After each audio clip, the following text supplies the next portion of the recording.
dahsyat dan perkasa. Ku bersinar bagai bintang-bintang, memuliakan nama-Mu Tuhan. Shalom teman-teman semuanya. Pada renungan hari ini berjudul tentang yang membuat kita kuat. Sebelum memulai renungan pada hari ini, mari kita berdoa terlebih dahulu. Bapa, terima kasih untuk berkat-Mu sepanjang hari ini, dan sekarang kami mau mendengarkan renungan. Kiranya Bapa memberkati dari awal, pertengahan hingga akhirnya. Terima kasih Tuhan Yesus. Haleluya, amin. Firman Tuhan pada hari ini diambil dalam Matius 16 ayat 15 sampai 19. Saya bacakan untuk kita semua. Matius 16 ayat 15 sampai 19. Lalu Yesus bertanya kepada mereka, "Tetapi apa katamu, siapakah aku ini?" Maka jawab Simon Petrus, "Engkau adalah Mesias, Anak Allah yang hidup."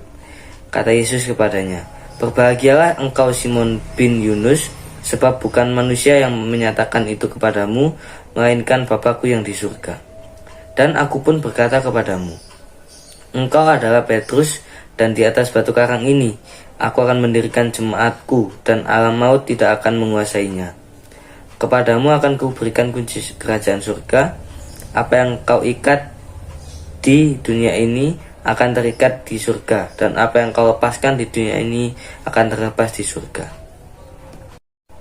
Di Alkitab beberapa kali Tuhan mengganti nama seseorang, salah satunya adalah murid yang paling menonjol, yaitu adalah Petrus. Awalnya nama saudara Andreas ini adalah Simon, yang menurut beberapa sumber yaitu berarti buluh. Buluh adalah tumbuhan yang bukan hanya berumur pendek, tetapi juga mudah terombang-ambing saat ditiup angin. Maka Yesus pun mengubah nama Simon menjadi Petrus, yang artinya batu karang. Teman-teman, gambaran ini berlaku bagi kehidupan kita. Bukan hanya Petrus saja, berbagai persoalan bisa menghantam hidup kita. Tetapi di saat kita mau berakar di dalam Tuhan, maka itulah yang akan membuat kita teguh dalam iman, apapun yang terjadi. Kepada jemaat di Kolose, Paulus mengajak mereka agar memiliki iman yang kokoh. Iman yang kuat adalah kunci untuk menghadapi berbagai bentuk pencobaan dalam hidup. Iman yang kuat itu akan dimiliki mereka yang mau percaya dan berakar di dalam Tuhan. Teman-teman, jangan sampai kita menjadi buruh yang justru terombang-ambing dan begitu cepat rontok dan kalah saat terpaan masalah datang menghampiri kita. Sebagai jemaat Kristus, Yesus berkata bahwa kita didirikan di atas batu karang. Sebagai jemaat Kristus pula, dialah kita mengakar dan berbuah. Pada Yohanes 15 ayat 4 dikatakan bahwa tinggallah di dalam aku dan aku di dalam kamu. Sama seperti ranting tidak dapat berbuah dari dirinya sendiri kalau ia tidak tinggal pada pokok anggur. Demikian juga kamu tidak berbuah jika kamu tidak tinggal di dalam aku.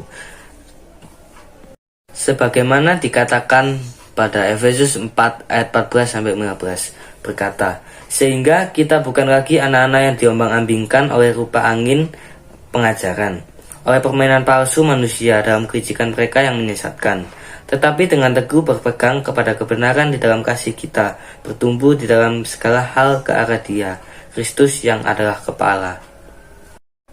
Setelah Petrus mengenal Yesus, ia diubah dari buluh menjadi karang.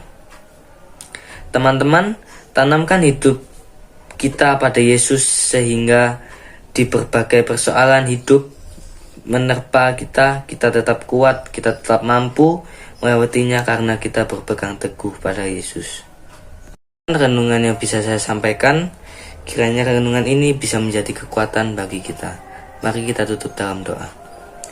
Bapak, terima kasih untuk renungan-Mu pada hari ini. Kiranya renungan ini bisa menjadi kekuatan dan pedoman bagi hidup kami.